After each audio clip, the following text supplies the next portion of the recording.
Well, we recommended this particular methodology, which is known as resource optimisation, because it's something we developed 6 or 7 years ago for one of the central government departments.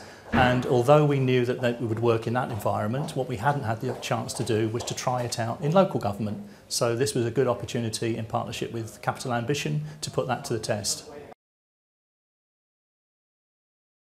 The sort of savings that we think are achievable, and perhaps I should say at this stage that we're talking about potential savings here. We're looking at identifying options that senior managers and councillors can verify. But typically, from the results that we've had so far, we're talking something in the region of 30%. Now that's involved pilots across 3 different teams in 2 different boroughs, and surprisingly the same kind of level of saving has been identified in all 3 cases. Probably too early to say whether that could be guaranteed in every case, and I'd certainly not want to do that.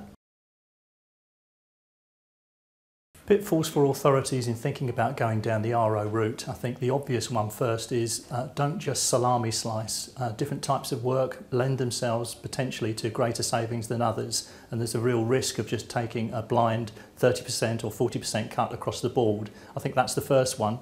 I think the second one is to try not to involve the people involved in making those decisions in terms of deploying resources and priorities and addressing the work that needs to be done. They need to be brought in. People refer to them as the permafrost layer. I think that's a little unkind, but their support and contribution and commitment is absolutely vital. The partnership with BASIS, I think, was me being opportunist, really.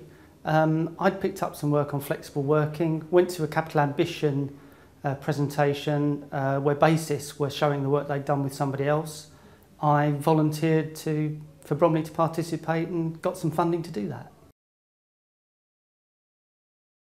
The project involved working in a structured way with various management teams, really deconstructing the work they actually did and ranking that work in terms of its priority and the amount of discretion the council has to make changes, and seeing what practical savings options there might be to feed into the budget process. I think the key learnings from the experience were that the managers were able to be engaged in the process and wanted to be, because they were running these services and wanted to take some control over the consequences of having to make the savings that we think we may have to make. I think the other thing would be, as I said, it was opportunist. We would prepare a bit better next time round, make sure people were better informed before they went into the process.